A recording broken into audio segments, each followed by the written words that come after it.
Welcome to Australian Hiker, your online hiking resource. We're your hosts, Tim and Jill Savage.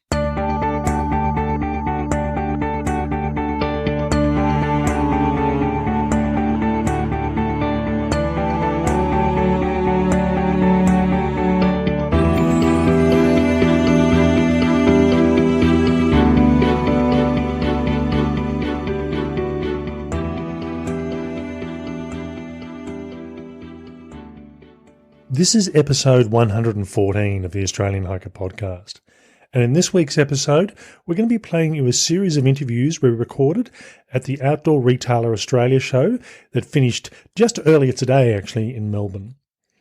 This is the third year that Australian Hiker has attended this event, and it's an opportunity for trade within the outdoor industry to get together, to see what new products come available online, and to chat and find out what's going on within the outdoor industry. For us, we find this a bit of a learning experience. We learn new things each year about the industry which we've chosen to get involved in. It also gives us an opportunity to develop relationships with a group of really amazing people. Yeah, that's right. I mean, it was a pretty hectic 3 days. So this first round of interviews will be followed next week by the second round of interviews. And everybody was very enthusiastic and really committed to the outdoor industry and the sector in Australia, which is a great thing. And we learned about some interesting new products that are going to be available, and we're sure that you're going to enjoy hearing all about them. So in this week's episode, we're actually going to be playing you a series of 7 interviews. This is one of our longer podcasts that we tend to put out each year. I'm not quite sure what the eventual length of this will be, but it will be around about an hour plus. And as I said, we're talking to 7 different companies. If you go to the show notes on our website, you'll be able to see images as well as links to the products that we're talking about. In fact, if the product has actually been released, because there is some product we're going to talk about that hasn't hit the Australian market yet. We hope you enjoy this series of interviews. On with the show.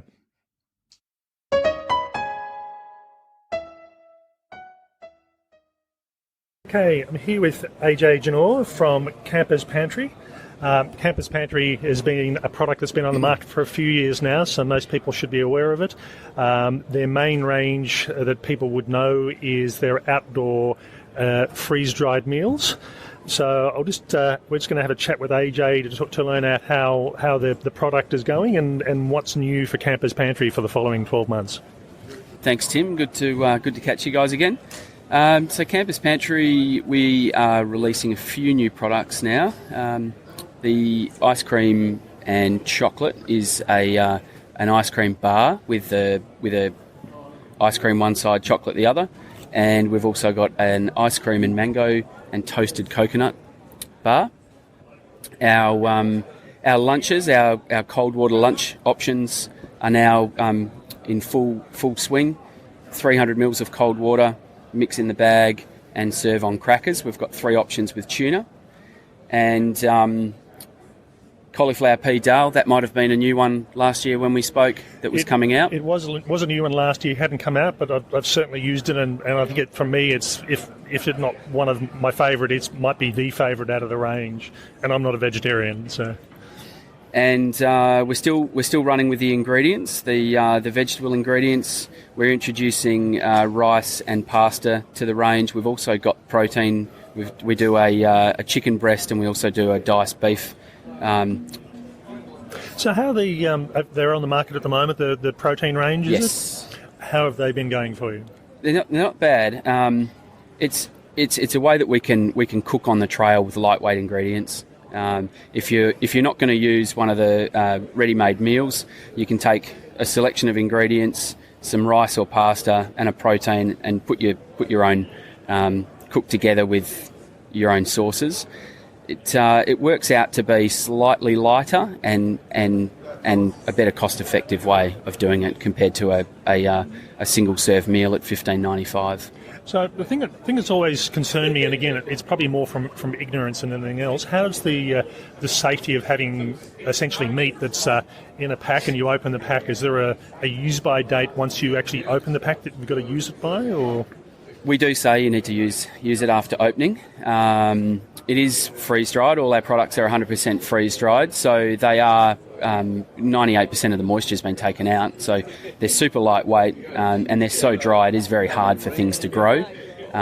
We do say to use within a few days on the pack. So a packet of 100 grams worth of chicken is that's 3 serves in there, 3 meals. Okay, so so maybe 3 days you'd clean through that.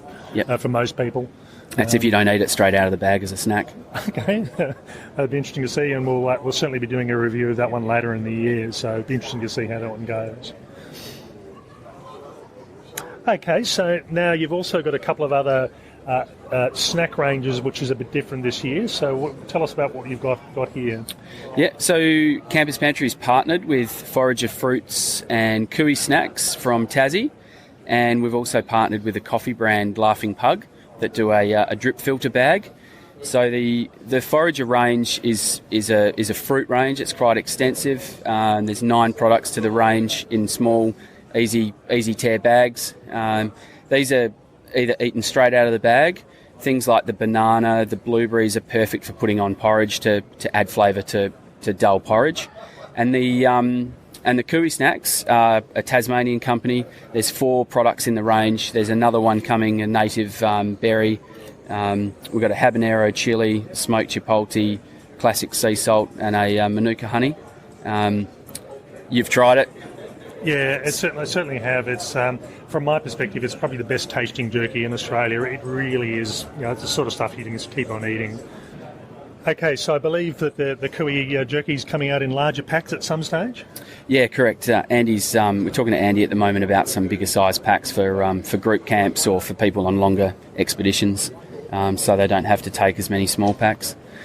And with the Forager range, we've got apples, bananas, mango, strawberries, blueberries, and pineapple, and then there's also cherries.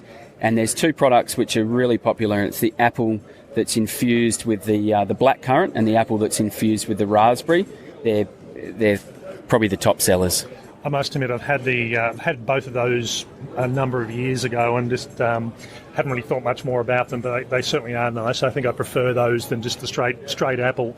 I must admit, I am a big fan of the pineapple. So yep. I just find it tends to be a bit more bitter to balance the sweet once it's been dehydrated or freeze dried. So again, looking forward to seeing what that one ends up being like. Yeah, cool. And then with the Laughing Pug coffee drip filter bags, they're a Japanese drip filter bag that folds out and sits on the lip of your mug, and you pour your water through the filter bag. We've got 4 in the range there. All right. And the range, is it different flavours or tastes, or is it different strengths? Different flavours, strengths, blends. Yeah. Okay. Oh, that'll be good. It's we did a review of freeze dried coffee. And coffee options on the trail earlier on this year, and I must admit I wasn't overly impressed with a lot of what was on the market, so it'll be good to sort of try those and add that to the review and just to see what they're like. Yeah, lots of good feedback on that. All right, and that's anything else exciting that you can tell us about, or that's pretty much it sounds like a pretty full year anyway. But the cheese? Cheese? Yeah, we've been playing around with freeze-dried cheese for a little while, and everyone who's tried it has been pretty stoked. So that'll be coming very shortly as well. Yeah, no, that's probably a bit of a dig from my perspective there. I tried the cheese 2 years ago and thought, yes, I'm definitely waiting for this. Yeah. It'll be a product I'll definitely add to the mix. Because the other options aren't always that tasty, and they add a bit of weight to the pack as well. So that'll be good. So it's real cheese that you would go to a supermarket and buy and cut and put on a cracker. There's no cutting corners. We're staying with in line with the real ingredients, real meat, Campus Pantry way.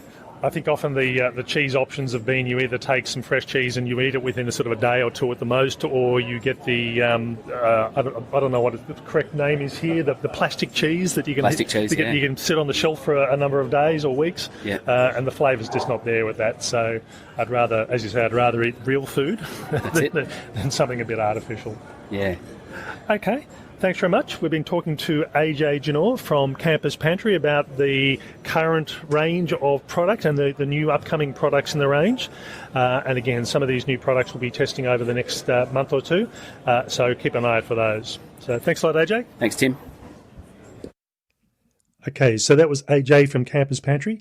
That's the third time we've gone through and interviewed AJ. We've talked to him each of the 3 years we've been there, and each year they seem to have new products coming onto the line, forever expanding the range. Yeah, the forager fruits look fantastic, and I'm certainly keen to taste their protein range when they release that.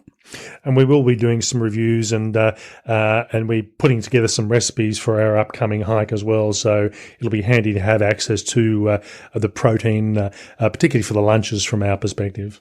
Yeah. Okay, so in our next interview, we're talking to Zempire Tents. We've talked to them a couple of years ago, and they've got a couple of tents that we looked at which were in the lightweight hiking range, but also they're a big producer of tents that you'd probably class for car camping.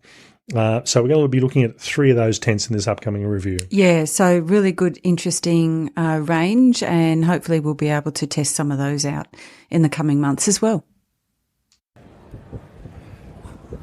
We're here at the Outdoor Retailer Show, and we're talking to Zempire Camping Equipment, and we've got Richard. Thank you very much for taking the time to talk to us. You're welcome, it's a pleasure. Okay, so Zempire Camping produce a range of tents, and we're going to talk about 3 tents specifically today. So tell us about the first one we're looking at here. Yeah, so the first tent here is the Zeus tent. It's our 2-person sort of hub frame tent.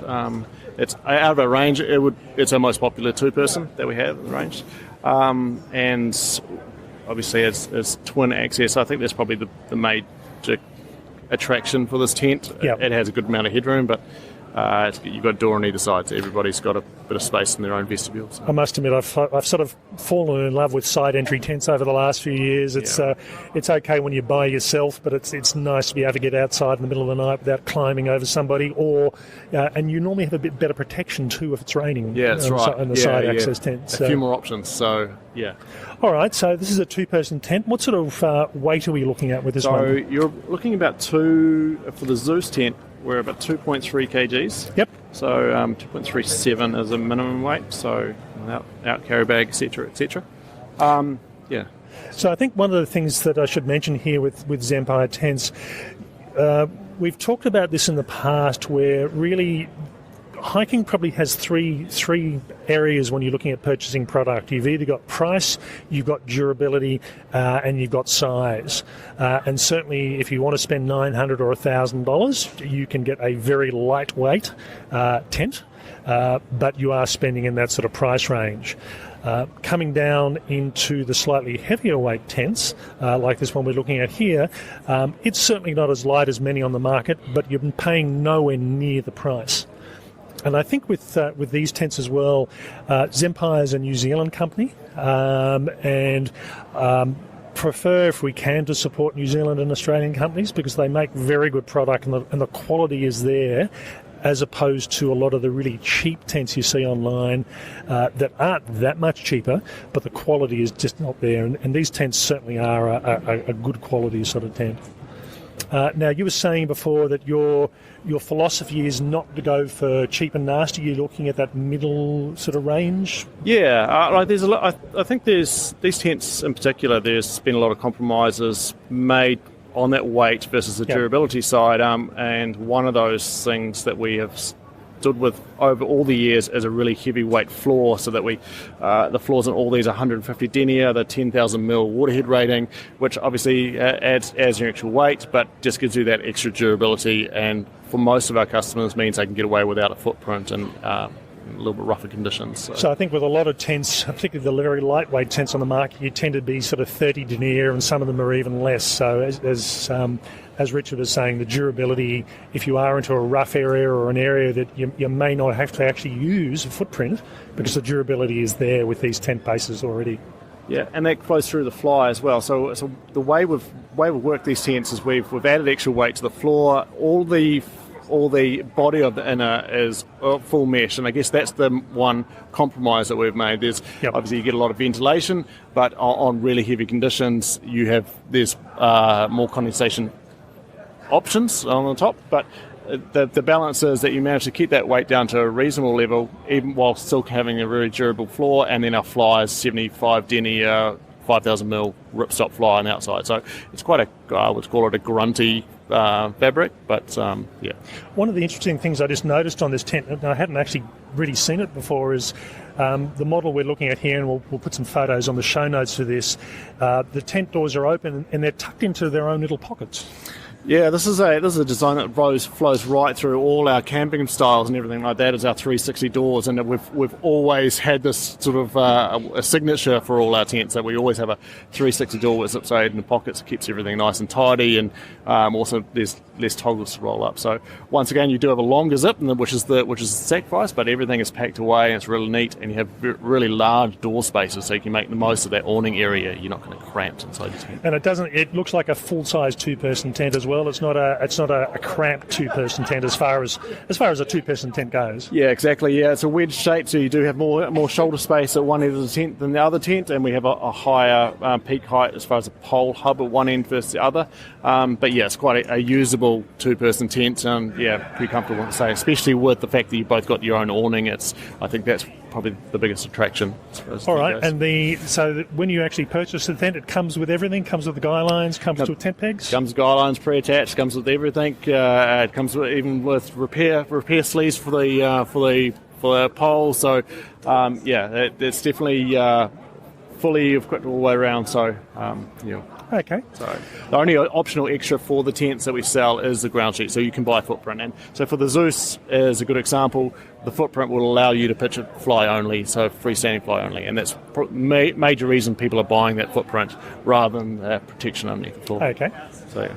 All right, so moving from the Zeus, we're going on to the next one, which is a one-person tent, and this one is... This is the Atom, so this is the one-person version of our Zeus. So obviously you only get one vestibule, as there's only one person. You still have a hub frame design at the top, and we have a slightly longer frame at one end, so a little bit more headroom. Still 360 door, which folds down. You still get good sitting height inside this tent, so it's once again quite a generous one-person. Slightly coffin shape, so slightly narrow, wider shoulder length, foot length, but and then full fly on the side. So and quite a generous vestibule for cooking. What's the length on this tent? So it's 1.9. So sorry, I take that back. 2.3 all the way to the end, from peak to peak. So and then it's 130 width at one end and 140 width at the other end. And I think that's the thing with a lot of tents as well. People tend to look at tents and think, yep, that looks lovely, it looks wonderful. And then, if you're 180 odd centimetres tall, or you're just 6'2" in the old range, that you tend to be jammed head to toe. So a length of roughly 2.3 internally means you can comfortably fit in there if you are over 6 foot tall. Yeah, it's quite nice and generous. The storage pockets on the inside once you get full mesh in there. So, and one thing that we've changed recently is we've changed the direction of the door, so there's an easier flow to get in through, and from the fly door into the inner door, especially if it's raining, you keep your protection from your inner. So, and what's the weight on this one? So the weight on the Zeus is 1.38 minimum weight. Oh, sorry, okay. That's the Atom. Sorry, not the Zeus. Yeah, it's 1.38. So that's minimum weight. It's a packed weight when it comes with everything included is 1.8. So that's repair kits and instructions. Okay. All right, that's good. Okay, so these two tents would probably fit into what you'd class as the hiking range. Someone's going to put it into their pack quite comfortably. Now let's move on to the third of our tents we're going to be talking about today, and this is definitely I wouldn't class this as a hiking tent. It's probably more into the car camping category. Yeah, definitely. Yeah, so this is probably one of our key areas of our our technology development at the moment is larger family camping, and the jet set that we're looking here at the moment is a fully inflatable frame on the inside. So comes with a hand pump, and so instead of having your fiberglass frame or your aluminium frame which goes through the poles, it's an inflatable frame which goes up. So there's a lot of benefits to inflatable frames versus pole frames. One is they're very fast. You don't have, it's all pre-attached fly, so you literally just roll the floor out and then plug the pump in and pump it up, and it's finished. Pitching time for this tent would be less than 5 minutes.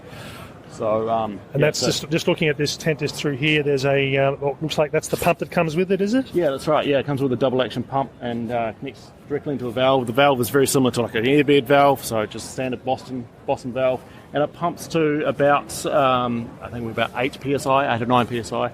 So they're really nice and rigid by the time they're up. They're a lot more stable, and they rattle around a lot less than when you have spraying through. I suppose the comment that people might make is how durable are inflatable rib tents? Yeah, so I guess there's two parts of it. One benefit and durability side for inflatable tents is that there is nothing to break. So if you do get very stormy conditions and the tent blows in, there's no hinges to break, there's no poles to snap, and the frame will bounce back again. As far as the durability of the tube goes, we've been doing these for close on 7 or 8 years now. So our return rates for air tents are a fraction of what we get with our fiberglass poles or a steel frame. So they do come with a repair kit if you need to repair it, or you can replace the poles if you do have an issue. But as far as puncture and durability of the tubes, they are as close to puncture proof as we could get. Someone could probably get around that, but they're incredibly durable. And as I say, nice and structurally sound, really stable when they're up. Okay, so looking at this tent here in front of us, as I said, this is one of your newest in your range. What's the dimensions on this one? So this one here is 2.8 metres by 2.8 metres. So we call it classing as a 5-person tent. It's a nice square open plan floor. The other benefit we get with our airframes is that we can adjust the angles of these airframes, so you get a lot of headroom all the way around. So instead of just having headroom right at the centre of the tent, you get headroom right from front to back. Okay. These ones are new for us, and the main difference for these versus the other styles that we have is the huge ventilation. So we get massive ventilation front to back and from side to side. They have internal covers, so you can sleep with the fly off if you want to, and there's internally accessed storage areas in the back. So there's quite a few really nice features for warmer environments in these tents. We do ranges right up to inflatable $4,000 canvas tents, but this range here is a really great option for the Australian market as far as a touring tent to go out for the evening, or a weekend getaway tent with family. And what would this pack down to? So once you roll it all up and put it into its bag, roughly how big's the container you're looking at there? It's probably about, I would say, about 50 centimetres, 40 centimetres in diameter, and about 60 centimetres tall. It's in the barrel. It's we provide very large haul bags, almost like sail bags, to put them inside so they can cinch up. But the one advantage is they're quite short. If they compare them against fast frame tents or instant up tents, the pack size is very short, and they fit easily in the back of a small hatchback car. Yep. So they're nice and portable and nice and light. This one here is only 14 kg, so for a 4-person family tent, which goes up in a few minutes, it's a light option. All right, so definitely not the sort of thing you're going to be putting in your backpack for a long-distance hike, but if you are going camping with the family and you're driving to your site and doing day walks out from there, that's what this style of tent is aimed at. So over the next few months, we're going to be looking at doing reviews on some of these tents, and we'll have images and links to all these products in our show notes for this website. So if you go to the show notes on Australian Hiker, you'll find all the information and where you can get these tents from. Okay, so thanks very much for that, Richard. Much appreciated. Nice one. Thanks for coming on. Okay, so that was Zempire Camping out of New Zealand. And as I said, they do a very good range of equipment. They've taken the attitude that they're not going to try and be the cheapest quality and the cheapest price on the market. They produce a good quality mid-range tent at a reasonable price.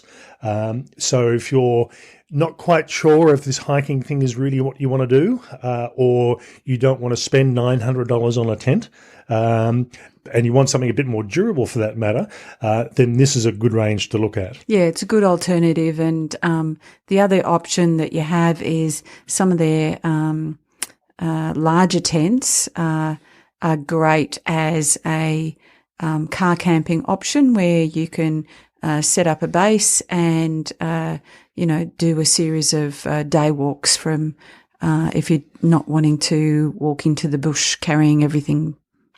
So Zempire's been good enough that they're actually going to loan us some tents over the coming months, and we're going to do some reviews on these products just to give them a good try out and see how they go. Now, our next interview is with Joe, and we talked to Joe last year, and this was about Joe knives, and they've got some good new products onto the market for this year. Yeah, and these are the just beautiful works of art. If nothing else, you have them for that. But very practical, very durable, and very high quality. And they've got a few new products that we'll talk about. Okay, so we're here at the Outdoor Retailer Show, and we're talking to Joe from Joe Knives. We talked to Joe last year about the range of knives, and they really are works of art. They're spectacular, fine-looking knives, very attractive knives. And for me, I'm not really a knife carrier, or I haven't been, but this was such a nice knife that I now do carry one of the Joe knives when I go hiking. So thanks very much for taking the time to talk to us, Joe.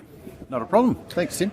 All right, so since we talked to you last year, what's new in the Joe range? So new in the Joe range, we've got the new little 15-gram tattooed knife. So it's a keychain knife. You can put it on a key ring, basically, really small, but we've got the fancy or the nice tattooing, so the individuals. We've also got the 27-gram, which is coming now with a black blade, timber handles. We've also got the big giant, which is a 19-centimetre folding cook's knife, basically. And they are quite a big knife too, by the look of it. And also new designs. You know, there's a lion, there's a cafe racer, there's all different new designs. Yeah, and we'll put some photos of these knives on the show notes for this podcast. There really are some spectacular knives that, even if you don't necessarily need more than one, I think it's very hard not to stop at one or to stop at one, and I think that makes some very good presents leading up to the Christmas period as well. Okay, so the little 15-gram knives, I must admit, looking at these sort of guys through here, they're a tiny little knife, and as you said, make a good carrying knife.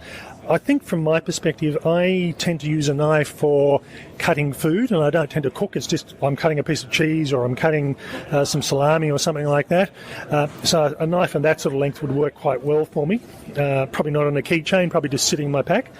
And certainly the other knives as well, there's some really... I think looking at these knives in front of me, they almost look like a dinner knife, aren't they? They're a steak knife, yeah, absolutely. They're a table knife. So, they're a pretty unique sort of table knife, something different than what you're probably used to as far as bringing the dinnerware out at the night time. Okay, so what's so special, just a reminder, what's so special about the Joe knives in general? The special thing about them is their weight. They're so light.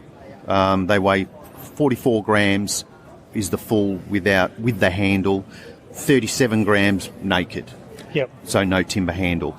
Belt clip, so you can clip it on, you can have it on all day long and you won't even know it's there. And then you've got the personalisation of all the different tattoos, as we call them, that are laser etched into the blade. So you pick and choose what you feel in regards to blade length, handle, what timber handle, all that sort of thing. So you're personalising a knife for yourself, basically. All right. Now, you've got a few new products on the system, as we mentioned. Yeah. So probably the best way to describe these, they're almost a bit of a Swiss Army knife style of things where you've got a multi-tool. So what have we got in that sort of range? So what we have, one of the better ones is it's called the Ultimate. So it's knife, spoon, fork, all in one. It's skeletal like the Joe knife and clips together in a pouch and super light again. What's the weight on this one we're looking at now? This one is, I think it's 58 grams. Okay. Somewhere around that thing. Then we have, magnetic that pull together, spoon, knife, fork, same thing. whole range of different knives in the Balladeo range as well. You've also got your traditional knife, spoon and fork. Well, what would you call that? As a kit, I as suppose. a kit, yeah, not folding, doesn't fold together. And they the holes in the knives in the handles, they're actually tools, aren't No, they? they are to get rid of weight. Okay. Yeah. So when you look at these, you think they might well be tools, but they've just the only been tools are the can opener. Okay. And the cutter. Well, that's The rest of it's all- actually quite handy having a can opener. Yeah. So And one that works. yeah. Yeah, it actually works. And they are quite an attractive little knife as well. They've got a polished heads on them, and the handles are the rougher. It's just unpolished. Unpolished. It's unpolished stainless, and they come in a pouch as well. And I must admit, from my perspective, I do actually like having the polished heads. When you've got the unpolished heads on knives and forks and spoons, the food tends to stick to them. That's right. Yes. Whereas it's a bit easier to keep them clean when they are polished. That's right. It's an attractor for dirt and all that sort of thing when it's like that. Yep, you're right. All right. And any other exciting new products coming on the market over the next year at all? Or? Oh, no, just more new, more designs in regards to Dejo. There is a Damascus knife there now, a Damascus steel knife you can buy. But it's more of the same, more into the design rather than the knife itself. Now, the Damascus knife, I had a quick look on the internet. What's so special about a Damascus knife? Okay, so the Damascus knife, the one that Dejo make, is a Damas steel, so it comes out of Sweden, the steel, and you can actually buy steel in any pattern. So when you have a look at the pattern, it's folded steel and it makes particular patterns. So Dejo have picked a particular one that they like and have gone with a Damascus. So, and super sharp, and the biggest thing with it is the pattern. And the pattern is the actual steel. It's not etched in there. Not been etched in. Yep. Yep. So it's folded steel. And I must admit, the images I have seen online, they do look like a really attractive sort of knife, and I hadn't actually thought about why they were so special in that respect. That's the reason, because the pattern that's on there is the actual steel itself. Yeah. Okay. Well, thanks very much for your time, Joe. Much appreciated. Thank you, Tim. And we're going to be going through and doing a review of some of the newer product as it comes onto the market. As I said, we'll have photos on the show notes for this podcast. So if you go onto our show notes, you'll be able to see what these knives and these new products look like. Apparently, you were saying that these folding knife and fork combinations won't be onto the Australian market for a little while yet. No, the Ultimate and the Papagayo, they're here already. The magnetic one, they won't be. That's a couple of months away. It's brand new. All right, so we'll hopefully be doing some reviews on some of those in the next month or so. Yep. As I said, really happy with the knife I've got at the moment, and I think they, as I said, make it a really good present as well. Okay, thanks very much. Thanks, Tim. So we're talking there to Joe from Dejo Knives. As I said, I've up until last year, I've never really been a knife carrier, but certainly after discovering the Dejo Knives, they are an extremely attractive knife. They make a very good present for somebody, and I know a number of our listeners have actually bought them for presents, and they're a really good quality, lightweight knife. So well worth looking at if you're in the market for a knife. And for those left-handers out there, they do have a left-handed knife. I thought that was a little bit of a joke, but not. It's for the left-handeds, they will definitely know that it's not a joke, but there's quite a different mechanism in using the knife. So they've only got one, but that's a start. And we'll have a picture of that, as we said, on the show notes, so you can go through and have a look at that. Now we're going to go through and talk to the importers of Rumpel and also Osprey packs. Osprey packs are probably pretty self-explanatory. I think there's not many people in the country that don't know what an Osprey pack is. But Rumpel's a relatively new product on the Australian market. Yeah.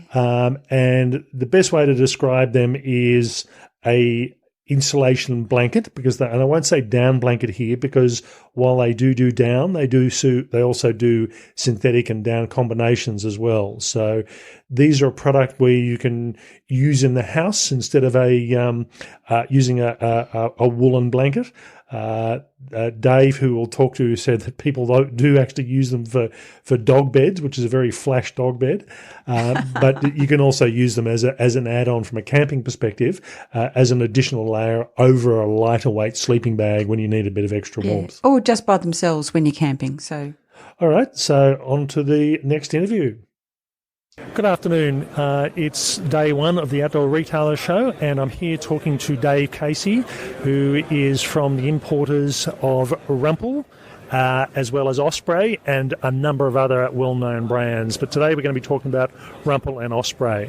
So thanks very much for taking the time, Dave. Hi, thanks for coming.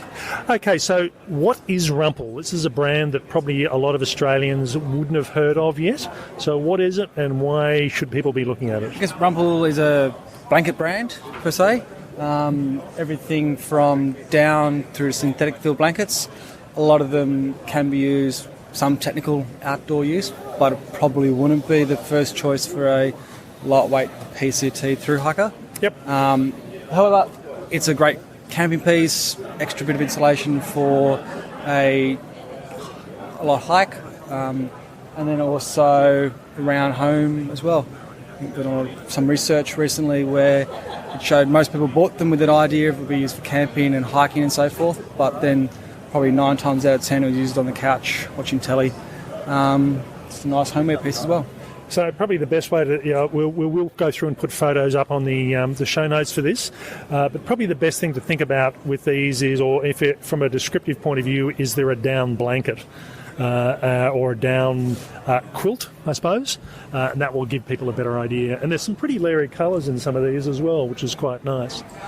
All right, so you were saying that there's down and synthetic. Yep. Why the difference? I guess synthetic is where it originally came from. Synthetic fabrics can be washed a little bit easier if they get wet, aren't as critical on keeping you warm, and it's a bit more comfortable for people to sort of get into the idea of a synthetic quilt. It's a little bit easier to care for. So the original blanket was brought out a number of years ago. American brand from northwestern America, where it's wet and cold quite regularly. So that's where the original came from. Leading into September this year in Australia, we'll be releasing a Nano Loft fill, which is a higher quality loft synthetic fabric, which is lighter, more compact, and a little bit easier to maneuver and use.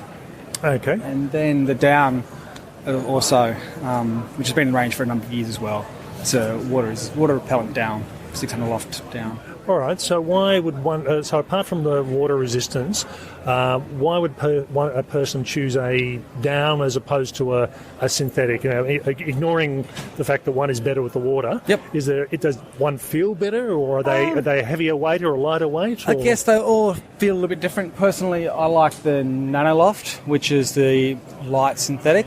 I want to say they feel heavy, that I'm going to squash you, but it's just a nice feel of a nice lofting sort of. Feels kind of like a down without the possible issues of water and so forth, and is a little bit less expensive than a downfill. And also both the original and the Nano Loft coming in September or post-consumer recycled fills and base fabrics as well.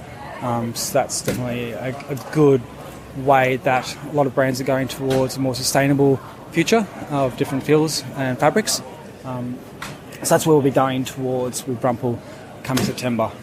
So apart from colour, is there a range within each? So you've got the synthetic, the Nano Loft and the down. Mm-hmm. Is there different thicknesses and weights within each of those? Or there's more sizes. So there's a 1-person, 2-person across the 3 different styles.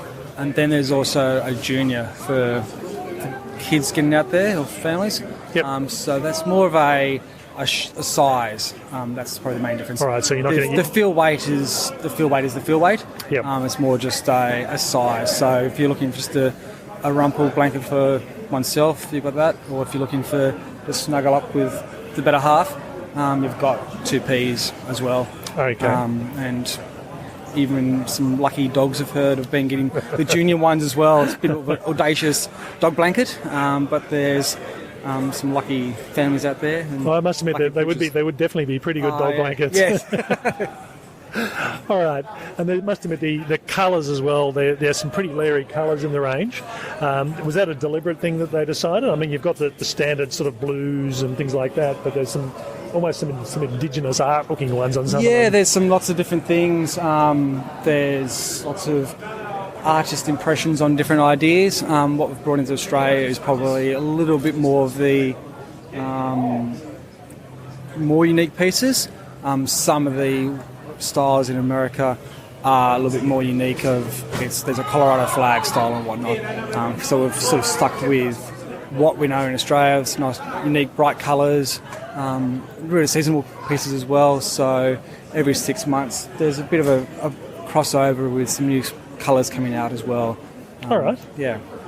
Okay, so now on to Osprey packs. So this is a pack that's pretty well known by most people worldwide, and I think it's probably the best-selling hiking pack in the world as a brand, or it would be at least close. It'd be up there, I'd say, out of 10 packs that are sold in America of over 65 litres, probably 8 would be an Osprey pack, and in Australia we find that it works very, very well for us. There's a lot of people with, I guess, a great loyalty to Osprey because of its fit, comfort and warranty and design. I must admit, I own 8 packs at the moment, and I think most of those are Osprey packs. So, it's hard to not stop buying them. There's always one that's slightly different and slightly better. It's an addictive habit you could have. Hopefully a healthier habit. All right, so over the last 12 months there's been I suppose it's like any manufacturer, they go through periods where new packs are released and old ones are retired or models are upgraded. What have been the new models that have come onto the market with Osprey in the last sort of 6 to 12 months? Probably the most exciting one that was brought out was the Rook and the Wren. It's a hiking backpack, 50 litres or 65 litres, depending on which volume you want to go for. Both men's and women's have those options. And it's a bag that's a really good intermediate beginner pack. There's definitely packs in the Osprey range, which you could hike for 19 days in the southwest Tassie with a 30 kilo weight. However, not everyone's needing a pack for that. And if you're moving into the outdoor, trying to get your first good proper backpack, the Rook and the Wren works really well for that. Ventilated harness, so if it's a little bit warmer, you'll try to save that sweaty back syndrome for the warmer climates, and a really easy fit, adjustable fit, which will cross over to fit most shapes and sizes. No, I must admit, I looked at the range, and it's sort of. Osprey seemed to have a very big model change almost the year before. This year it was sort of more an issue of, as you say, the Rook and the Wren. Mm-hmm.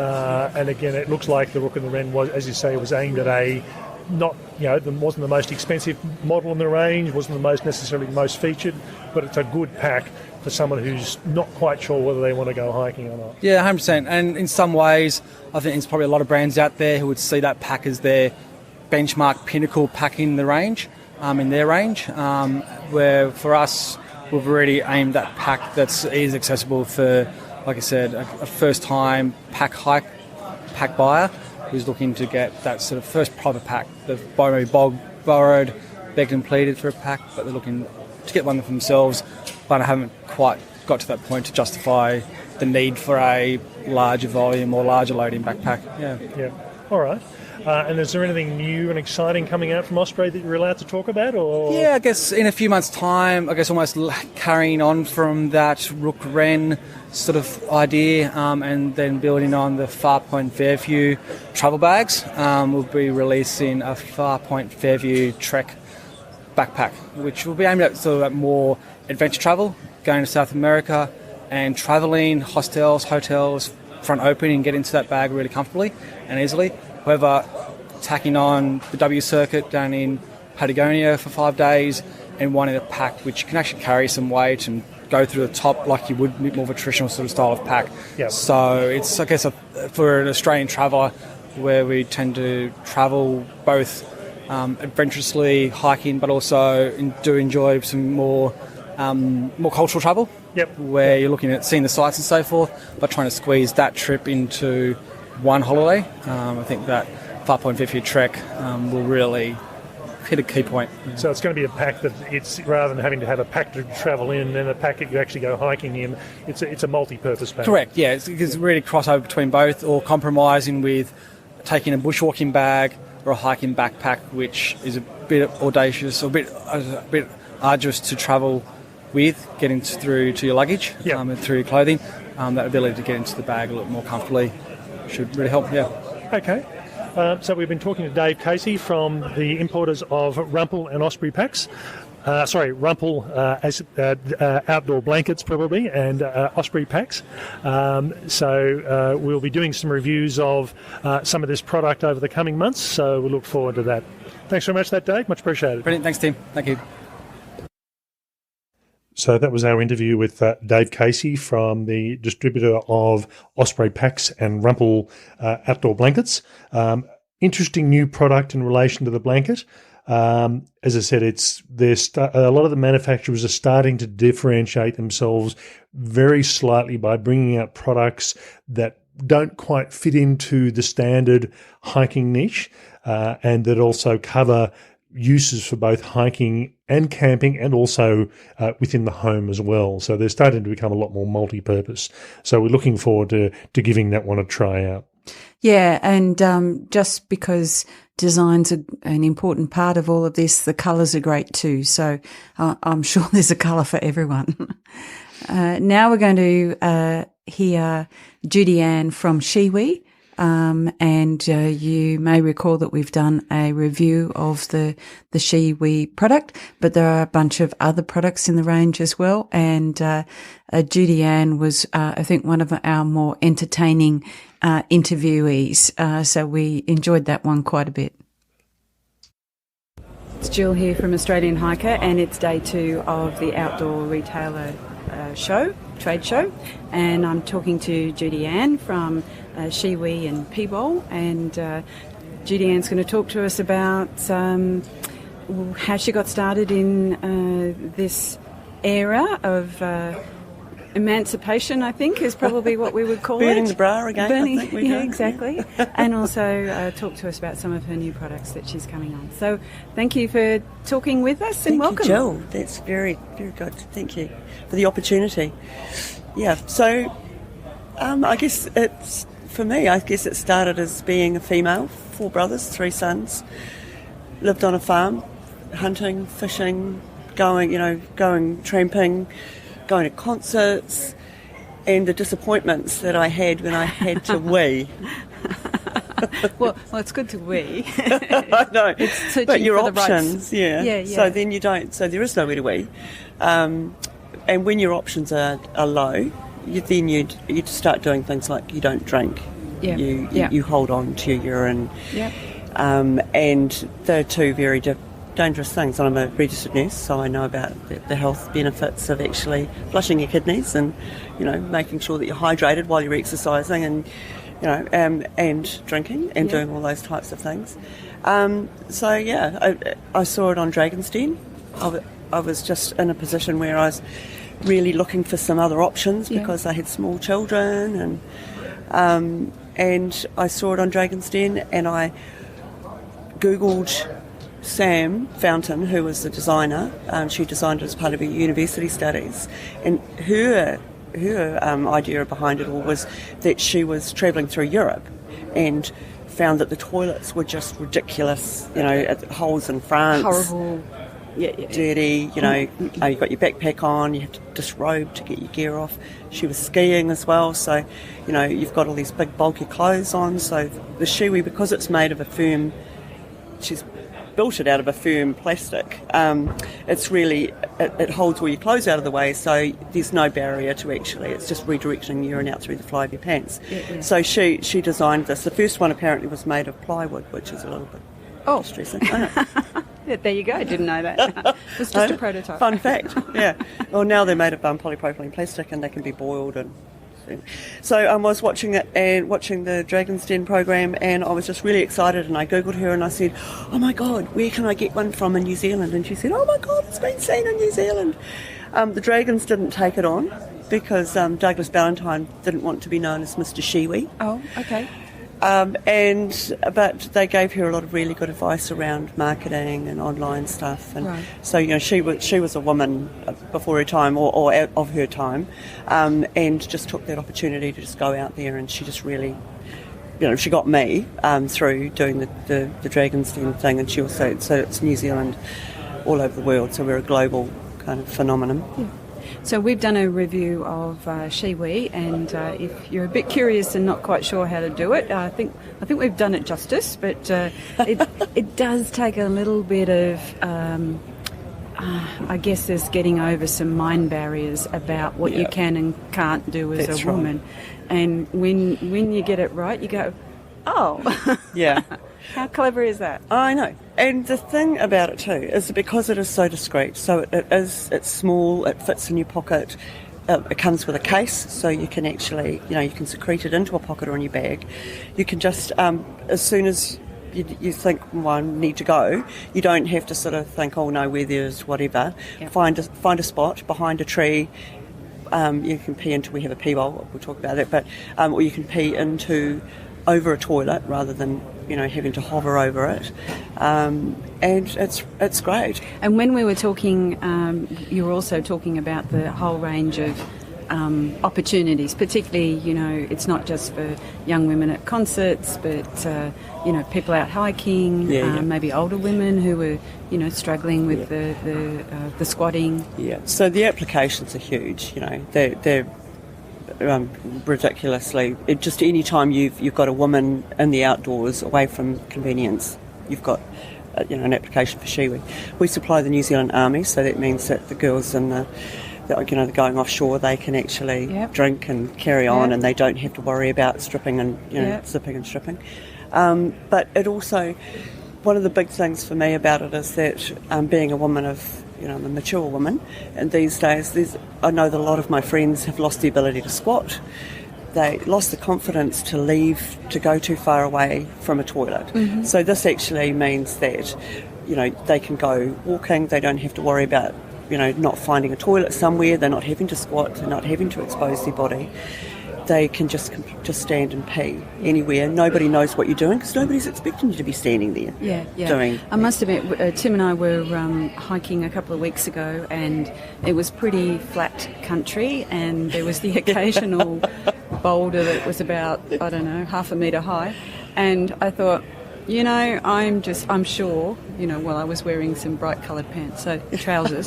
So I'm sure I could be seen from a long distance away, and I just needed to go. Yeah. And I went. I didn't have my Shiwi with me at that moment, but I regretted that. Let me tell you. Anyway, that's the hardest part of actually being the Shiwi chick, is that when you're actually away and you don't have your Shiwi on you, it's really annoying. It's like, oh my god! But no, I don't squat anymore. It removes the need to squat. Yeah. So this is actually, it's allowing women to get out there, empowering them to get out there to do a lot of stuff that they've stopped doing for one reason or another, or to do things that they've never thought they could do just for this very reason. Yeah. So even talking about, you know, families, getting a family on a boat. To get a family on a boat, you need mum, really, don't you? Yeah. And a lot of women won't get on a boat because they have to jump in the water, or, you know, tell everybody, I need still water, you have to turn around, I need to pee on the bucket. Silly dumb things like that. This actually then means that you can actually just pee off the side of the boat, and nobody needs to know that you're doing it. So once you've got a woman on the boat, you've got a family on the boat. From a leisure point of view for families, you know, getting people to time's short for everybody, you know. And it's a little bit about that uninterrupted leisure, isn't it? It is. You know, just being able to enjoy what you're doing rather than having to worry about some of those other things. I think I mentioned to you that in some of the stores there's a bit of little bit of sniggering when you go, oh, what's this on the counter? And mostly blokes, but not just the blokes. I've had some polarised responses to things. So people either love it or just can't get their head around it. And we encourage a little bit of humour around it. It has a tendency to turn grown men into giggling boys. Yes. And I've got friends who put their fingers in their ears saying, I can talk louder than you can, you know. I don't want to know. Yeah. But I also have people who say, oh my God, this has changed my life. And when you start talking to people, they start with, oh my God, and then the oh my God changes in its tone and they go, oh my God, this is so good. It really, it's just the freedom. It's just so simple. We've got a design flaw that actually is not too terrible, but this is the easiest, simple solution to it. We can get out there, we can go out on the boat, we can climb Everest and not have to strip off and freeze. We can do all of the things that the men do. We don't want to be men, we just want to have the ability to be able to relieve ourselves when we just want to. It's just simple. Simple. So I think it's the convenience. It's convenient. I think it's that empowering bit as well. Absolutely. Being able to do what you want to do when you want to do it. Absolutely. So you've got a number of new products that you just released or recently. So we've got the pea bowl, which is it's a bag filled with crystals, much like you see in baby snappies. You can pee into it. It's for men as well. So if you're in a situation where you don't want to be seen peeing, or it's so tight that you can't go anywhere, there is nowhere to go, you can pee into the pee bowl. It's got a Ziploc top on it, so what happens is that the crystals absorb the urine and it turns it to a gel. You can use it up to sort of 3 or 4 times. It'll take about a litre of fluid. At the end of the day, you can just take it home, chop the bottom off it and put the crystals into your compost. So you've got this lovely urea, because we throw away a lot of our waste that is really good, from a sustainability point of view. It's a really good thing for your garden. And we've also got the Queasy, which is a similar product. However, it's a little bit bigger and it's for the car. So if you've got the kids in the car and somebody needs to throw up, or you're anywhere in an aeroplane or whatever, again you can throw up into it and then you ziplock it shut, and it's nice and tight. And it manages that odour. The odour and this, it's nothing worse than being in a car with a couple of kids who are throwing up. Or on a launch, or if you're, on a bus, you're somewhere where you're somewhere where you just need to go with you're travelling and you get the bug. Really good to be able to just throw up and just put it away. So I think that great for parents of kids of any age, I think, and also people who tend to get motion sickness. Yes. The pea bowl I really like because we were talking before about for some reason some men think that the whole world is their toilet. The world's the urine. I just get annoyed about that. It'd be nice to see a few blokes not overtly peeing in public. Exactly. They don't need to. We have a pea bowl now. And the shiwi's available and the pea bowl, I'm hoping the pea bowl, but the shiwi's definitely available in all good outdoor stores. Yes. So the shiwi is the original urination device. Since coming to market, there have been other devices that are fine. They are made of sort of a silicone product. They're fine. Yes, you can pee standing up using them, but if you have to remove your clothing to pee standing up, it removes. My belief is it removes the whole kind of reason the point, for having really, to do isn't it? Yeah. So with the shiwi, you can keep your clothes on completely, which I really like. So we do have a flexi option. However, again, they're fine, but you can't use them with your clothes on. Defeats the purpose of being able to pee standing up, because you have to take your clothes off, pretty much. So you mentioned outdoor stores, retailers. Can you buy shiwi online? So we have 2 websites, shiwi.co.nz and shiwi.com.au. We're on both sides of the Tasman. And yes, you can. And on that website are all of our retailers as well. And the other thing we like to do is encourage people to shop locally, to support their local markets. Yes. And but we're aware that we want to make sure that everybody that needs a shiwi has one. That's right. So, and If your local outdoor store doesn't stock shiwi, then You tell them to do. Tell them, absolutely. get hold of Jude. Yeah, Yeah. get hold of Judy Ann. And that's just shiwi. It's easy. Shiwi. Shiwi, yeah. They'll find it. Yeah. That's us. They'll find us. Yeah. Oh, that's lovely. Thank you very much for taking the time, and Thank it's you, great Jill. to hear about your passion for this Absolute- important product. Absolutely passionate about it, and everything female, and more power to us. Great. Stand up and take control. Thank you very much.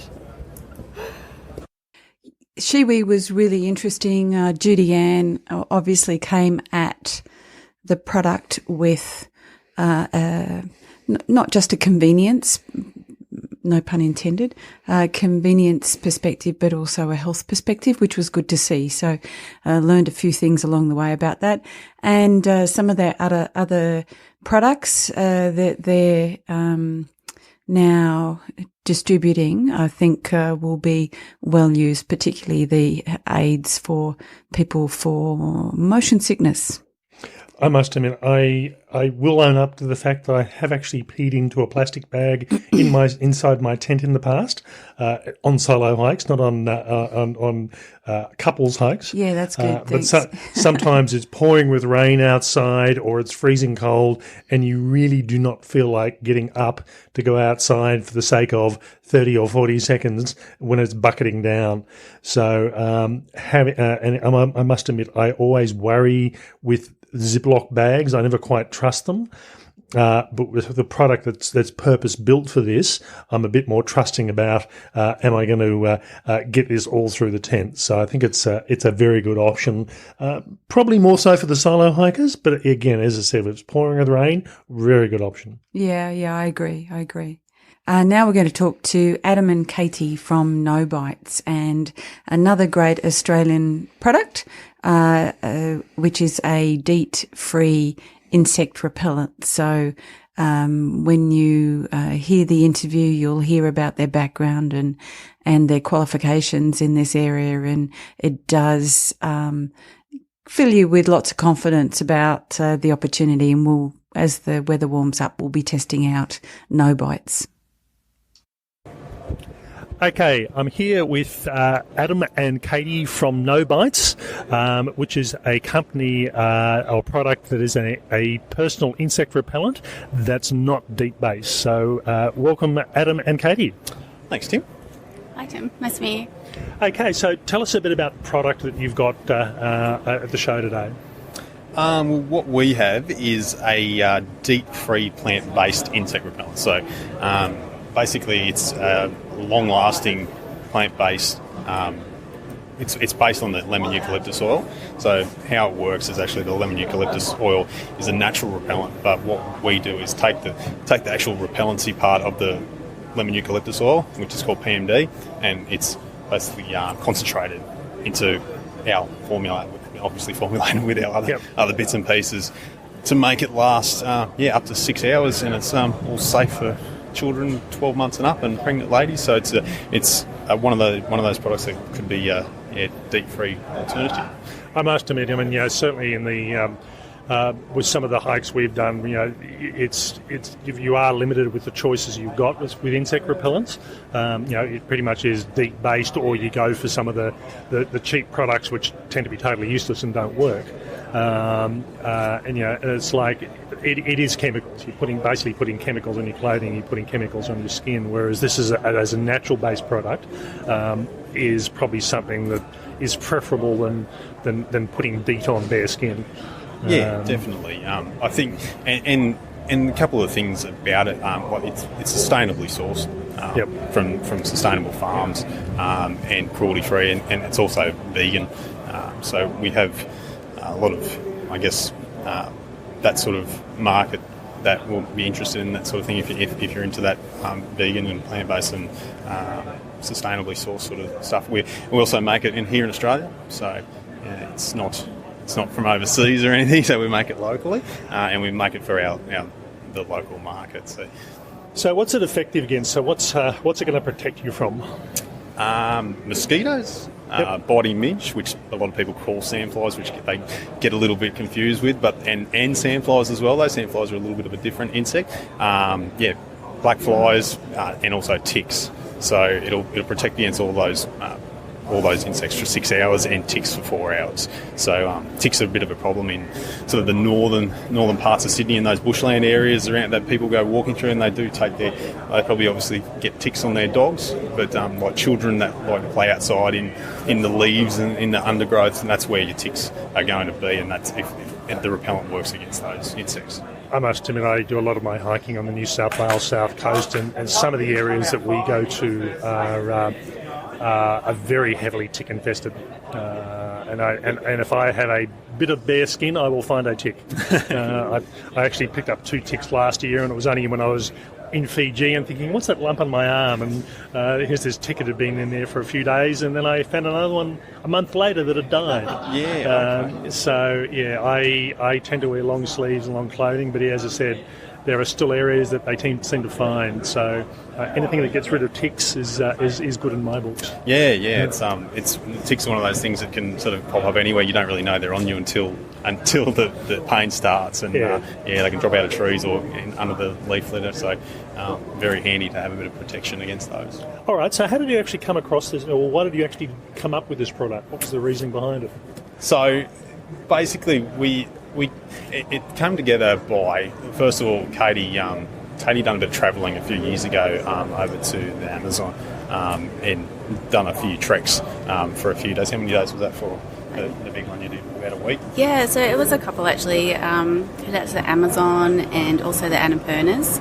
So really into the hiking, really enjoyed it. Met a lot of friends through doing hiking. And Adam and I already had a business that we run to do with mosquitoes and vector control and things like that. So, we have a lot to do with mosquitoes. So we have also a mosquito control service business as well. Yep. So my background is in mosquito control and vector control, like with the government, and also private enterprises as well. So I've worked a lot with the local governments in Queensland and Queensland Health and overseas in the Central Pacific as well. So that's my sort of background, how I got into it. And Katie has a bit of a background in medical science and that sort of stuff. So it was more her baby to come up with a product that we wanted to come up with, and that was not DEET. And also, I talked to a lot of our customers, our mosquito control customers, who asked for recommendations of what to use when they went outside of their homes after we've actually been in their homes. Yep. And I didn't really have much to give them. I can say, well, you can use DEET, and they go, no, we don't want DEET. It's a plasticide, it'll melt the sunglasses, it'll melt bits and pieces. It'll and I did experience that too out hiking when we've been using DEET products, with our gear that we were using, our sunglasses, even my nails, my shellac nails, because I hike with girls. And I think that was a real catalyst actually, just being out there, and obviously you want to protect yourself from any vector-borne diseases and things like that, but also it's not nice getting the bites either. And so I sort of I had a good think while I was there, and I had a lot of chats to locals, local natives, what they were using. We did actually come across something that had some potential, but unfortunately it turned your skin blue for about a week. So well, at least you know you've got it on. Right. So at the start, it took quite some time really to develop a product that was going to be as effective as DEET, wouldn't turn your skin blue, and it was not harmful to your skin. So that's sort of that's how it came about. Where it really started. So go out on your adventures. I'm a bit of a fisherman as well, and I like getting out there and camping and all the rest. So I was also interested in offering it to our other customers as well, and saying, look, this is something that you can put on the kids, you can take it camping, you can take it hiking, and it works and it's safe and it's made here in Australia. And ticks all the boxes basically for what they need. And by the sound of it, not going to damage the clothing or your gear as well. Not at all. And it's biodegradable as well. Like the thing people don't know a lot about is DEET persists in the environment. So if you're out, say near a stream, and you spray some DEET and it goes in some water, it'll persist for up to 10 years, and it just does not break down. Whereas our product, it will break down fairly quickly because it is a natural product. A month or so and it's gone. It's gone. Yeah. So that's another benefit of being the natural product that it is. That's always good. I think we were talking just before we started the interview, and I think the real issue I have, apart from ticks, is the big march flies you pick up in the Australian Alps. And it's rare that I tend to wear a repellent, but it normally is based around either the ticks or the march flies. And from my perspective, the march flies just land on you, don't care about the DEET that happens to be on the skin, and just merrily work on where they're gonna have a go at you. They're a tough one. They zero in like a bit of a bomber and come and hit you. I always like it when they're sitting on your leather boots and they're trying to work their way in through the boots. So they've got a very good work ethic anyway. Yeah. So. All right. So where can you actually come across, or where can you buy No Bites insect repellent? At the moment, we're online. It's www.nobites.com.au. And we also have a couple of smaller retailers at the moment just around southeast Queensland. But we're working on getting some distributors, and that's why we're here at this expo, talking to some retailers and some wholesalers. So and getting the word out there about our product that we only just launched. It was about 5 weeks ago.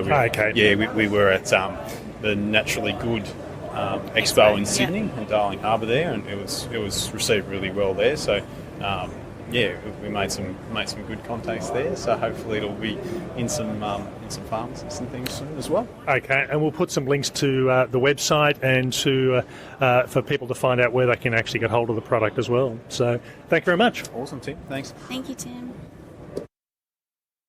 So that was Adam and Katie from No Bites. And, just listening to them and the effort that they've put into research and getting this onto the market, it's a great alternative and certainly a natural based insect repellent and DEET free. So that's always something good to pursue. It's available from No Bites Direct. And hopefully we'll start to see it appear in some of your local stores. One comment I would make here as well, it's not unusual for a lot of people to take on a product from a manufacturer having no background. And in this case, here is a couple who have released a product based on work experience and the scientific ability to develop the product. So, they were both this couple both know what they're talking about as far as both the pest control basis as well as the medical background as well. So, I think it's a product that's been sorely needed that isn't a heavily chemical based product. It's a natural based product for insect control. Yeah. So they've got the knowledge and also they've got the the motivation to make it happen and to do it in a natural way. Now, we're just about to go through and talk to the suppliers of Gold Zero and also another product, which is a new product on the market, or relatively new product on the market, called Lander. Gold Zero, many people would be familiar with, and these are probably the best way to think about Gold Zero is a power supply company for hikers and outdoor enthusiasts. They provide battery packs and solar panels for hikers and outdoor people. I was particularly interested in talking to them at this show. I've got an upcoming hike where really I'm going to have 3 weeks away from a PowerPoint. And I think I'm with you on that one, Tim. You are. And it's the sort of thing where, because I am podcasting and blogging, I do have quite high power usages. And they've got a new product, which they'll talk about coming onto the market, which I'll be taking with me on the trip. Which we should hopefully get me through those 3 weeks, without having to worry about conserving power too much. The other product, Lander, which is a new type of phone case. Lots of phone cases on the market, but this one's a bit unique. So we'll hear the discussion on that and why it's a product you may be worthwhile considering. We're here talking to Josh Gearing, whose company distributes Goal Zero, which is a well-known outdoor product, and Lander, which is a product that many people probably wouldn't have heard of, but we're going to talk to Josh today and find out what's so special about both that and the Goal Zero product. So thanks for taking the time to talk to us, Josh. No worries, thanks for having me on. Okay, so Goal Zero, tell us what Goal Zero is and how it's going to help people in the outdoors and hiking. Okay, so Goal Zero is basically the ultimate outdoor power solution company. They offer products that range everything from smalls for the basic hiker right through to large format charging and power storage for four-wheel drives and so on, and everything in between. Obviously, there's every part of the solution from the solar collection of the power through to storage and then how you're using it, including lighting and so on as well. Okay, so what are the popular products in the Goal Zero range? Goal Zero has a lot of different popular products depending on your area of interest. For the listeners in this podcast, obviously we've got quite a lot of small products that fit really well in with the hiking industry. A couple of great products I have here to talk to you guys about today are small and lightweight. They're designed to be able to clip on your gear while you're walking and not take up a heap of space. Okay, so probably our most popular thing that's been around for a long time and it's gone through a few iterations is our Nomad panels. Yep. Our Nomad solar panels are a small lightweight panel that has really simple USB output. So it really simplifies the way that people can use solar and people understand what a USB outlet is, so you can literally just plug your USB products into it. On top of that, it's fully waterproof, so you can leave this on your hiking pack all day, and as you hike during the day, it'll charge up all your devices, or a power bank as you go, which is probably the better way of doing it. So charge to the power bank and then charge off then to your individual devices from there. Correct. So basically, it even has a little bag on the back to store a power bank into, so it's a full standalone package on your backpack. All right. So with the solar panels, it's something that I haven't had a lot of familiarity with. So I'm going hiking. It's a nice sunny sort of day or a nice sunny sort of period that I'm walking in, and I've got my power bank charged or plugged into this. And I know it's going to depend on the size of the power bank and a number of other things, but if I've got, say, a mobile phone, how long would it take to charge a mobile phone typically? So it depends a little bit on, as obviously depending on how much sun's out there and so on, but a typical phone has, say, if you plug it into the wall, takes an hour to 2 hours to charge. Yep. Okay, if you've got great sun, it'll be exactly the same. Okay, because this outputs USB. Okay, so if you've got good sun, our panels vary from 7, 14 watts, and 28 watt panels. Standard USB is 5 watts. Yep. Okay, some phones now will take 10 watts. So depending, as long as your phone So say your phone is a Samsung or a new iPhone that takes 10 watts. If you've got a 14 watt panel and you're getting full sun, it will give you literally the same as plugging into a wall. Okay. Obviously, if you got less sun, it won't charge as quickly. Yeah. And there's so much variation in that, so it's hard to say this is exactly what's going to be. But as I say, if you've got full sun, it'll charge as quickly as plugging into a wall. So what you're doing is basically hanging this off the back of your packer, is by the look of it. Yep.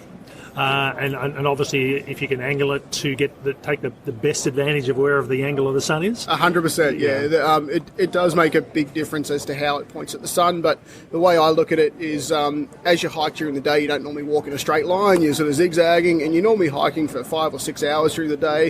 It doesn't take 5 or 6 hours to charge your phone up. So over the day, you'll find it'll actually fill up and get your charge done. Okay. And that's why the power bank is a good way of doing it, though, because you get your power bank, you fill it up as the whole day goes over, and at the end of the day, you then use that to charge up your device, your camera, your phone, or whatever else you're wanting to charge up. I suppose it means that if you want to use your phone, you don't have to have it connected to the solar panel at the same time. You can exactly. You still got your camera handy to use at any time and snap your photos. All right. Sort of thing. So yeah. Look, that's definitely our most popular product in this category because it just really ticks the box of what everyone wants, and obviously we have the various sizing depending on how much power you need.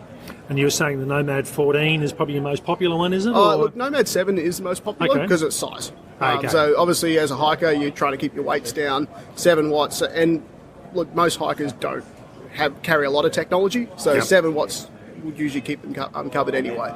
The other thing that's really cool with these is we're seeing more and more tents coming with mounting points on the outsides as well, so you can actually just mount it straight on the tent as well if you're camped up for a couple of days. Yeah, and just leave it so you rather than walking around with it. Exactly, so you do a little day walk, you leave that charging while you're on your day walk. Okay, all right. Now from there, what's our next Goal Zero product we've got? Yeah, so the next product is the perfect companion for the Nomad, which is the Venture. So our Venture power banks are a waterproof power bank. So obviously if you get caught in the rain, you want to know that your power bank's not going to get destroyed. So these are a nice waterproof thing. They're rubberized edges, so they're quite durable if you drop them and stuff on the rocks.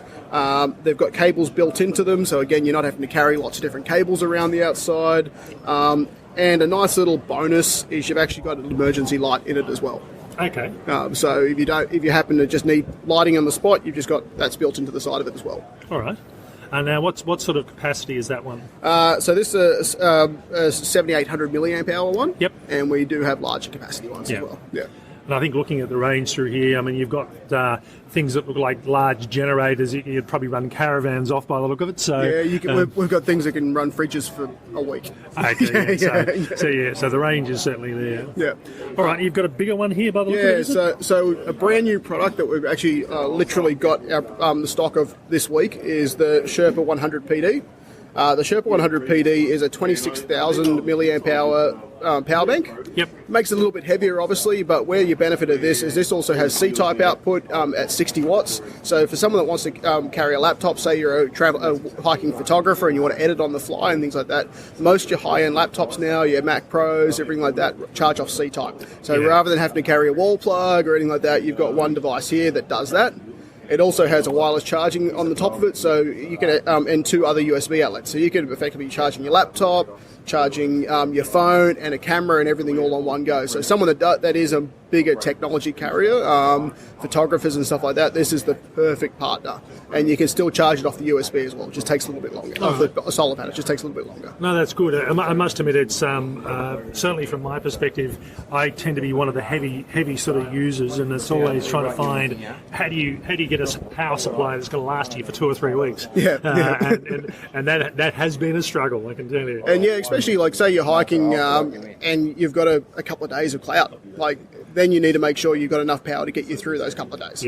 So that's where the bigger capacity storage. Obviously, you've got the negative of a little bit more weight, but it depends on how important that extra power storage is for you. And if you are a photographer or something like that, power is important. I mean, as I said, certainly from my perspective, where I'm doing blogging and I am carrying a lot of technology, that's the sort of size that I'm looking at for an upcoming couple of trips. When you don't go near a town for 3 weeks, the small power banks just don't tend to cut it, and you're trying to charge iPads and digital recorders and GPSs and cameras and everything else. So 100%. If power is is a priority, that's certainly the way to go. So I guess our next little product that's worth chatting about, which launched late last year, is our Crush Light. This is an awesome little look. It's both a fun product, but it's also a really handy product as a thing. So for people obviously that can't see this at home, this is it's a small crush, like basically the size of a crush cup, that has a solar powered lantern built into it as well. It's very lightweight and it has little hang points off it, so you can just hang this off your bag during the day. It'll charge up from the sun, and at night time you can hang it from the top of your tent or a tree hanging around you, and it provides quite a bit of light. All right. We'll go through and put pictures of all these products we're talking about on the show notes, so as well as links to where you can find these things. When you listening to this podcast, be worth having the show notes open as well, just so you can see what these things look like. Yeah, the other bonus with this is it's fully waterproof. So again, you can hang that off your bag all day and know that no matter what, it's going to be okay. All right, that's good. Okay, so that's the Goal Zero product. So really Goal Zero is looking after your power requirements outdoors. So our next product is the Lander product, and what are they? Okay, so Lander is a really cool new product. I like to call them an adventure tech brand, being that this is a product that's designed for tech guys that like to go outside, but love to adventure. So the first and big main key product that people are really selling a lot of is the Lander Moab phone case. Yep. Okay, so people go, phone case for adventure. It is something really different. Okay, so this product is actually an insulated phone case to help maximise your battery life in extreme cold and extreme heat. Sort of thing, and it really, really does work. So it works to the point that Apple actually have now put them in every one of their stores in the world because they've tested it and they found it made a big difference to their phone. And anyone that's had an iPhone on a really hot day or a really cold day will know exactly what we're talking about. The other nice thing with it as well is it has a lanyard on it as well. So when you're hiking on the edge of a cliff and you're going to take a photo over there, knowing that you got it tied around your wrist is awesome. And I think that I've certainly been in that sort of situation where you are camping and it's -4 and you get up in the morning and for some reason your fully charged battery pack seems to be down to sort of 30% and you think, what's going on? The really cold conditions do tend to take a toll on batteries and there's only so many things you can put inside your sleeping bag at night time to keep warm. Cold is the absolute killer of batteries. It really is. So this is definitely a product that works. On top of that, it's also 10 feet drop rated. So it's a nice protective case as well as giving you better battery life in extreme conditions. All right. And it looks good. And they're available at the moment now in Australia? They are available right now in Australia. So you can get them through, there's quite a lot of resellers in Australia, and you can also go to lander.com and you'll find links and so on as well. And as I said, we'll put the links to that in the show notes, so you should be able to find that without having to go searching too much. So, so from that product there, they've actually started to add to their range. They've got Lander does a basically unbreakable cable that we offer a full lifetime replacement guarantee. If you manage to break this cable, we will replace it for free. Yep. Okay. So things that they've done with that is obviously the cables have really much stronger break strength than most things. The metal tips run right back into the cable, so they can't snap off on the ends. They've also got a LumaWeave, so if it's in the bottom of your bag, flash your head torch down inside your bag, and it'll glow back at you. You know exactly where your cable is in there. But the biggest thing with this is we know that you will lose it before you break it because it basically is unbreakable. I must admit, I've actually got a lightning cable for my iPhone, and it's I'll be honest, it's not one of the Apple cables. It's one of the copy versions, and it's starting to go already. These things get shoved into bags, they get stuffed in small spaces, and they always tend to break where the head meets the cable. So, and that's why that's why they've made the metal run right back into the cable, so it doesn't break at that spot that they all are. I've never seen one of these break at that point, which is where every other cable breaks. And I think certainly if you are doing multi-week hikes, the last thing you want is to have a power bank and no cable or no way of charging it. So I think certainly having the ability, and I do travel with multiple cables because I am normally charging more than one thing at once. So I do prefer to go for the better quality cables where I can. So that's a good idea. Yeah, we do Lightning, C-Type and micro USB all available in these cables as well. So basically every major form of technology currently is covered. All right, no, that's good. That's good. Cool. Final product range in the Lander range that currently is the Lander can range, which is our lantern range. Yep. Cans come in various different sizes from 150 luminums to all the way up to 350 luminums, and there are some brighter ones coming shortly as well. They also double as a power bank. So again, you can have that on you and charge your device up. So say you're doing a one-night hike, you've got a power bank to charge your device up that night. You've also got a light for that night, and they're waterproof as well. So you can, and they've got nice little toggles that work to hang it off your bag or hang it off from the inside of your tent or wherever you might want to do. They're crazy bright. The sort of one that we've got in front of us here is 300 luminums. Yeah, which is pretty good actually. I mean, normally that's the sort of thing if you're doing night hiking and you want to be about wayfinding, the 300 lumens is probably where you're aiming at, is to get a good strong beam. So that's definitely a good tent light. Yeah, and the XL version is a 350 lumen, but it's also app enabled. So what's cool with that? It uses Bluetooth. Bluetooth uses virtually no power, so it's not like it's going to burn through either your phone or the actual light's power. Yep. But what that does is it does a couple of things. One, allows you to change colours and brightnesses and things like that from your phone. But it also has proximity sensor in it. So as you walk away from the light, so say you've got your campsite set up and you want it nice and bright, but you go off to the toilet or you go for a walk, as you walk away it'll dim, and then as you walk back it'll brighten back up again for you, so you're not wasting power when you're not standing beside your campsite. Okay, that's pretty good. It's a good idea. Yeah. And there's some new models coming as well, which are bigger and brighter as well, so we'll see a lot of cool products coming from this Lander brand as they expand. All right. So we've been talking to Josh Gearing, the importer of Lander and Gold Zero products, and as we said, there's some good product that's coming out, and it's either on the market now or coming onto the market. And as mentioned, we'll put the links in our show notes as well as the photos of the product we've been looking today. So thanks very much for that, Josh. No worries. Thanks, Tim. Appreciate your time. So that was the last of our interviews for today's episode. I was particularly interested to find out that Gold Zero had brought out a new high-capacity power bank, the Sherpa 100 PD. I had been chasing a large-capacity USB-C charger for a while, and I was looking at the Gold Zero range, and Gold Zero at that time didn't produce that, but obviously just about to come onto the market now, so will be available very shortly. We will actually be taking one of these, the Sherpa 100s, with us on our upcoming 3-week trip. And as I said, I can usually get away with one of the smaller power banks lasting me a week. But because of the podcasting and everything else, trying to find a power source that was going to last me 3 weeks was a bit of a nightmare. And this looks like it's going to fit the bill really well. It's very much for someone who uses high amounts of power. So as was mentioned in the interview, it was in regard to photographers and things like that, or if you're a heavy grade blogger that uses a lot of power. The other products, there was a number of other products as well that were quite interesting. The solar panels, and this is something that's becoming more common for users who are out and about and want to charge their phones or charge their products over a period of time. And also the Lander product range as well.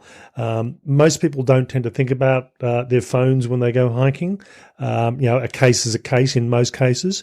But it's amazing how if you get into snow conditions, really cold conditions, really hot conditions, it tends to just destroy the battery power. And you find that, a phone that would usually last you 6 or 7 hours all of a sudden disappears fairly quickly.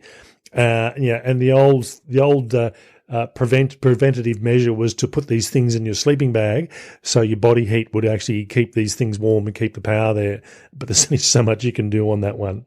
It doesn't really help you if the day's cold, for example, either. You get it out of your sleeping bag and then it starts to drain away as soon as you do that. So these are specialised, and as was mentioned, they're technical cases, but they certainly do provide the ability to protect your battery power.